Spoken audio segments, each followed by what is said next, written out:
Here is the non-spoiler review of the film Chota Bheem and the Curse of Damayan. ఈ movie ఒకటి ఉందని ఎవరికీ తెలియదు. నాకు కూడా ట్రైలర్ చూడగా తెలిసింది. ఎప్పుడు రిలీజ్ అయిందని చూస్తే జూన్ 7th అని తెలిసింది. మొత్తానికైతే థియేటర్కి వెళ్ళడం జరిగింది, చూడడం జరిగింది. నాకు ఎలా అనిపించింది అనేది తెలుసుకునే ముందు మా ఛానల్ కనుక నచ్చితే లైక్ చేయండి, షేర్ చేయండి, పక్కనే ఉన్న గంట సింబల్ క్లిక్ చేసి మాకు సపోర్ట్ చేయగలరు. ఇంకా సినిమా ఎలా ఉందనే విషయం తెలుసుకుంటే బాగుంది భయ్య. ఇప్పుడు వరకు యానిమేషన్లో చూసిన మన చోటా భీమ్ మీన్స్ ఒక సినిమా కింద, అడ్వెంచర్ కింద, కామెడీ కింద, థ్రిల్లర్ కింద కలిపి తీయడం అనేది నాకు నచ్చింది. ఒక యాక్షన్, అడ్వెంచర్, కామెడీ, థ్రిల్లర్ ఇది. నవ్వించే తక్కువైనా ఆ కామెడీ మాత్రం చాలా బాగుంటుంది. మరియు ముఖ్యంగా చెప్పుకోవాల్సింది ఏంటంటే యాక్షన్ ఫైట్స్ చాలా బాగున్నాయి. యాక్షన్ ఫైట్స్ చాలా ఇంటెలిజెంట్గా ఉంది. యాక్షన్ కొరియోగ్రఫీ అయితే యాక్షన్ లవర్స్కి, చోటా భీమ్ ప్రియులకి ఖచ్చితంగా నచ్చే సినిమా ఇది.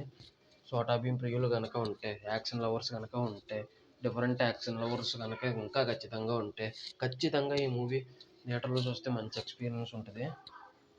ఈ మూవీ 3D పడితే బాగుండేదని ఫర్ ద ఫస్ట్ టైం అనిపించింది. అంత బాగుంది యాక్షన్ కొరియోగ్రఫీ ఫైట్స్ అయితే. కానీ నార్మల్లోనే ఉంది, నార్మల్లో కూడా బాగానే ఉంది అనుకోండి. ఇంకంతేనండి. ఈ సినిమాకి మ్యూజిక్ కూడా బాగుంది.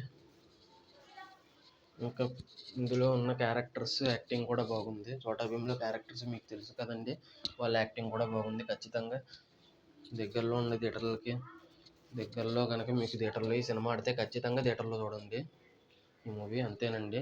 ఇంక ఈ మూవీకి నేను ఇవ్వబోయే రేటింగ్ వచ్చేసి 4.8/5. అంత బాగా నచ్చింది నాకైతే సినిమా. ఇంకంతేనండి.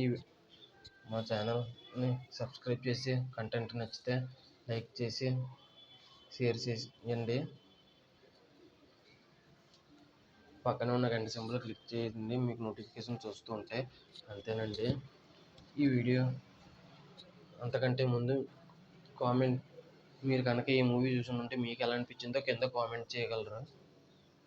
మీరు ఈ వీడియో చూసినందుకు ధన్యవాదాలు. Thanks for watching. Jai Hind. Signing off. Bye bye.